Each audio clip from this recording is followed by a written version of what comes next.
And the talk shop continues in Studio 255 in the Laramie Plains Civic Center this morning. Top of the hour, Brett Glass and your City of Laramie City Council agenda preview for this week. Brett.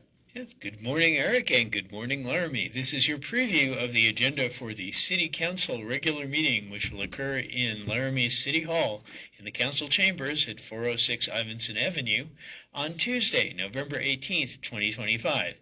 The meeting will be at 6:30 p.m. with a pre-meeting in which items will be assigned to various council members at 6:15 p.m. You can attend the meeting in person by going to 406 Ivinson Avenue, or you can watch it on YouTube by going to Laramie City Government on YouTube, or you can watch it on Zoom. And the way to find the Zoom link is to go to the Laramie website, the city website, and go to cityoflaramie.org/agenda center. There you will find the City Council agendas, and you can find the agenda for this week's meeting, Tuesday, November 18th.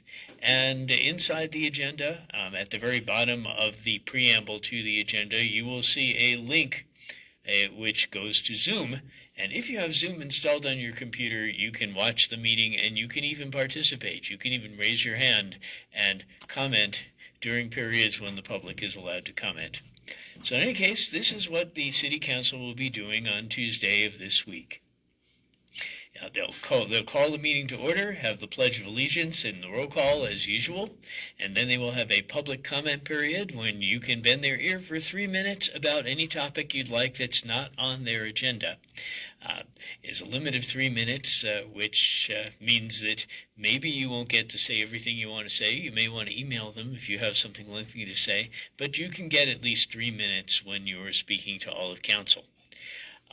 Then there will be proclamations and presentations, and there will be a proclamation proclaiming Small Business Saturday, which of course is the Saturday after Black Friday, when you're encouraged to shop locally instead of spending your money online or with out-of-state businesses. After that, there will be a public hearing. And the public hearing will be on resolution number 2025-87, which certifies a request to amend the future land use map of the 2007 Laramie Comprehensive Plan. That's a lot of verbiage. What does it mean? What it means is that the city is looking to rezone a parcel, which we'll talk a little more about a little bit later, alongside Snowy Range Road, by the river, right near the intersection of Garfield Street and Snowy Range Road. And in order to do that, they have to amend the future land use map to conform to that zoning. And so they're going to have a public hearing about that, talking about the future use of that property and about its rezoning.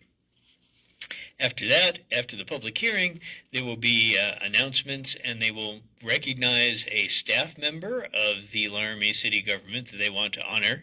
And the person that they're going to be honoring is Lynn Trujillo, who is the records supervisor for LARC, the records center, which sits next to City Hall. After that, there will be disclosures of conflicts of interest, and then the approval of the consent agenda.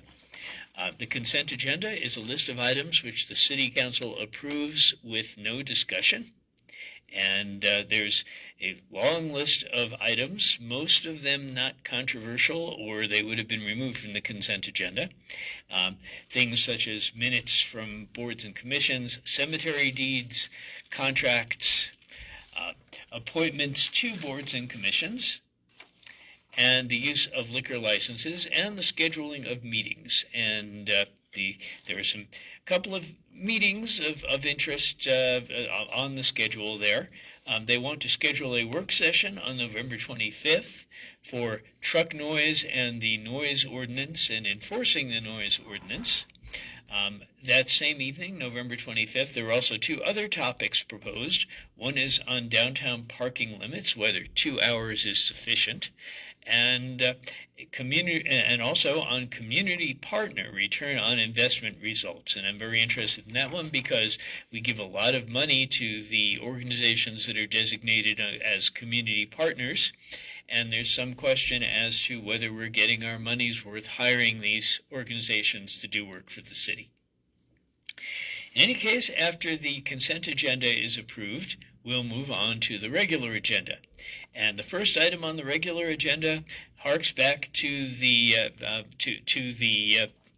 public hearing, which I mentioned earlier, in which the council will certify a request to amend the future land use map, again, to allow the rezoning of a property along Snowy Range Road. There's a technical memo which is very interesting in the and worth reading if you're interested in this topic. On the city website, you can find the link in the agenda, which talks about the pros and cons of rezoning, the history behind all of that, the concerns about floodwater and potential pollution. This is worth a read, and definitely of concern to the public. The proposal is to rezone this property along Snowy Range Road right next to the river from I-2, which is an industrial zoning, to R3 for multifamily residential zoning. There are concerns about doing this because, well, if you suddenly build multifamily housing with a big parking lot right next to the river, there's some concern that every little bit of oil that leaks out of a vehicle might land in the river potentially. And as many people know, the Laramie River is a tributary of the Platte River, which in turn is a tributary of the Missouri and Mississippi rivers, so there's concern about pollution. There's also concern by the neighbors on the west side of Laramie about any development going on this plot not fitting with the rest of the neighborhood that adjoins it. So there'll be a lot of discussion about that. I'm sure there's bound to be public comment. After that, item number 12 on the agenda is original ordinance number 2112, which amends the city of Laramie's official zoning map for the parcel in question.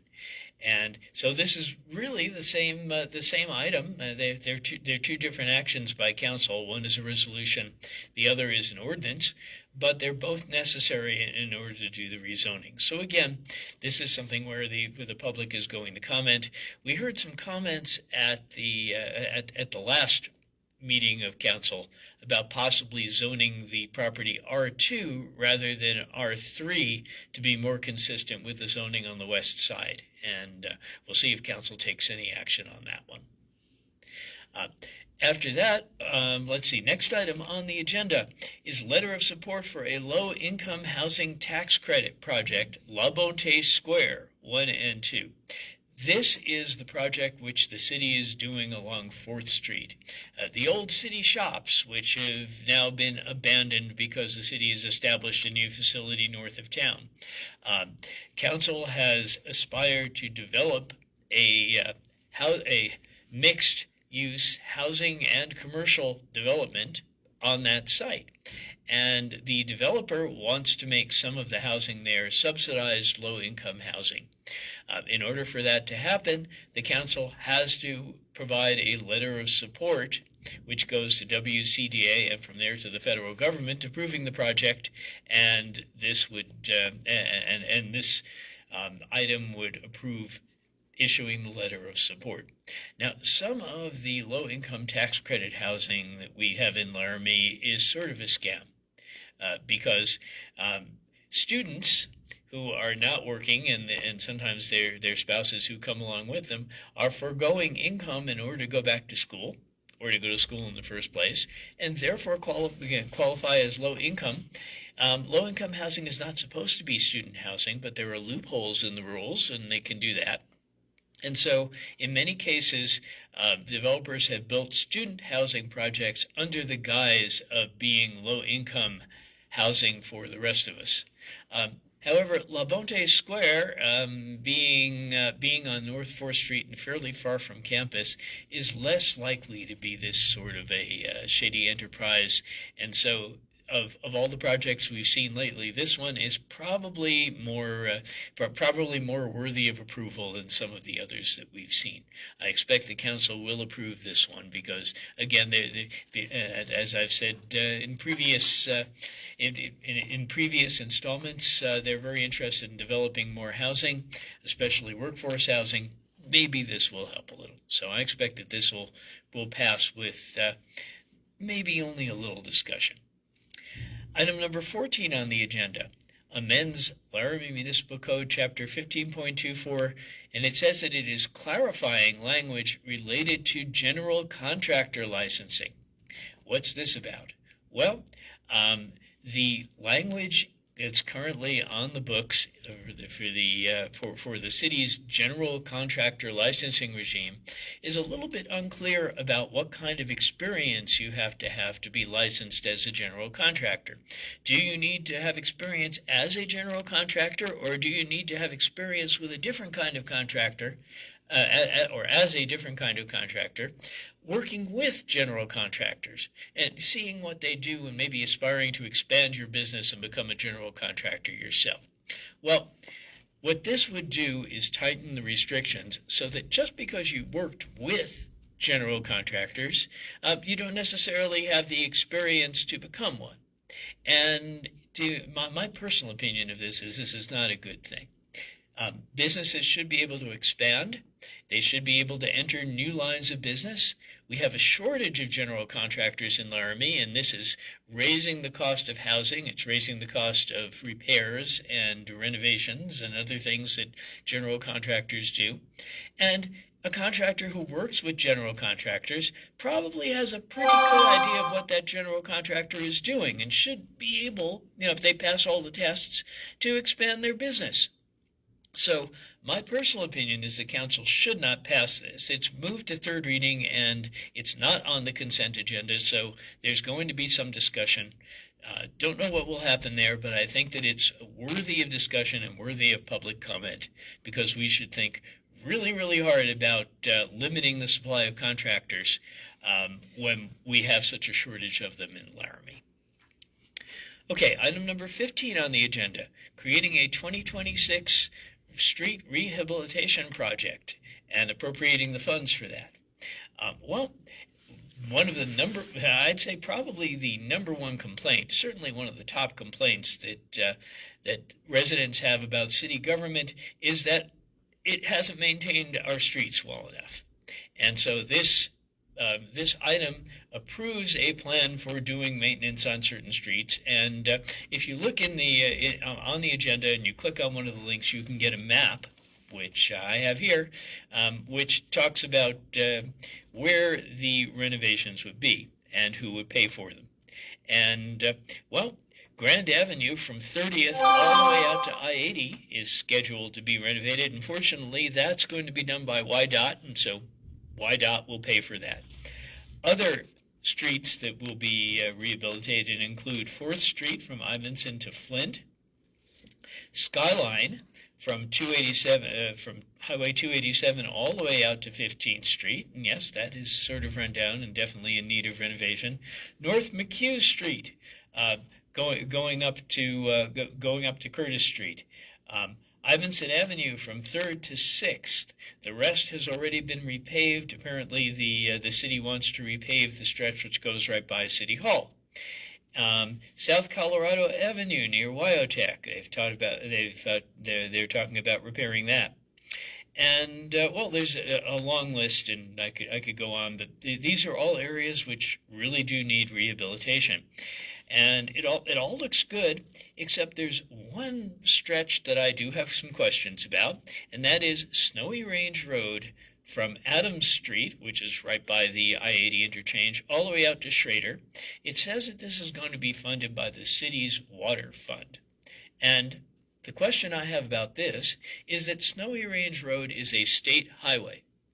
If it's a state highway, shouldn't the state be paying for the renovation of the road or the improvements to the road rather than the city? And so this would be coming out of city funds that could be used for other things. I think there ought to be at least a question raised: why is YDOT not paying for that renovation? But otherwise, the plan looks good. I'd say that council definitely should approve the resolution, maybe with some discussion of offloading some of the funding again to the state.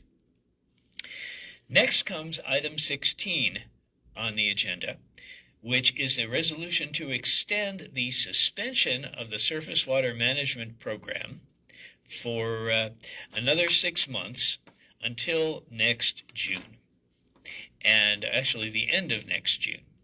And my personal opinion of this is that it's a good thing to do. We really don't know what's going to happen right now with the lawsuit that UW has filed against the city, claiming that the entire program needs to be restructured because it's not legal. We haven't. If you looked at the last work session, council is still debating what to do about funding it and how much different entities should pay. 107 days into the 120-day pause, Brett. That's right. And after all this time, there really isn't a solid proposal on the table yet. So nothing that's been presented to the people.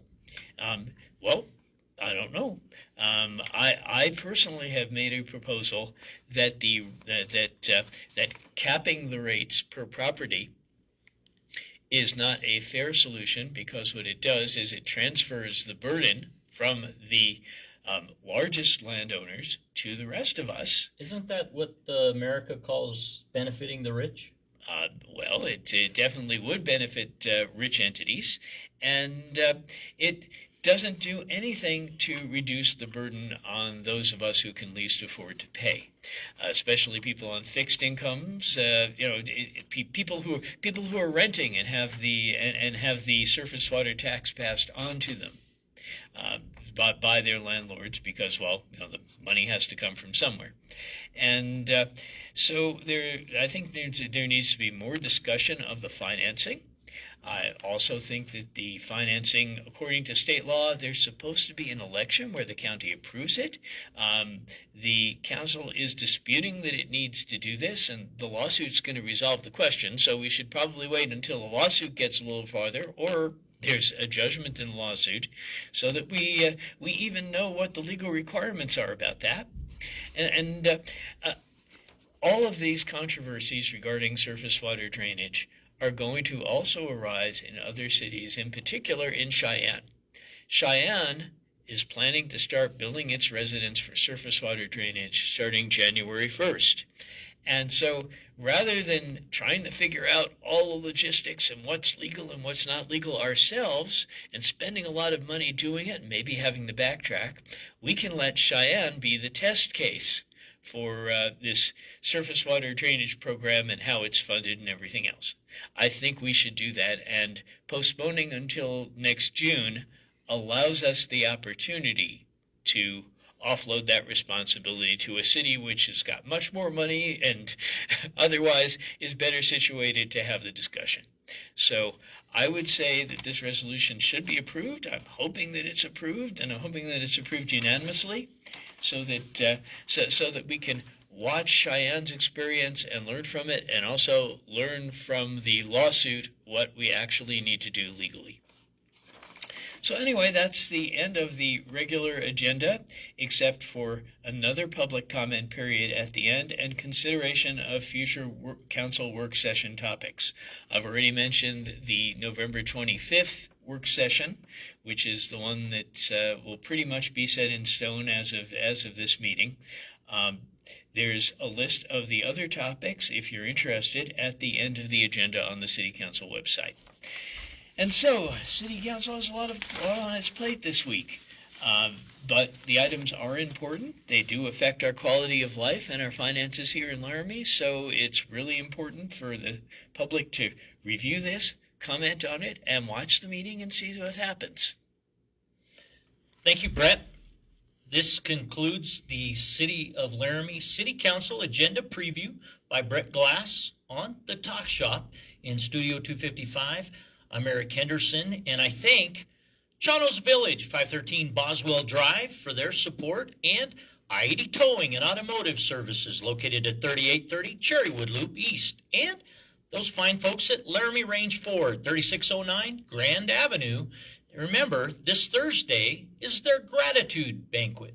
It's the 4th annual gratitude banquet, and they are honoring those in the military, EMT services, public safety officers, fire, police, and so forth throughout our community. And a good effort will go into its 4th edition this Thursday night, 5 p.m., 3609 Grand Avenue.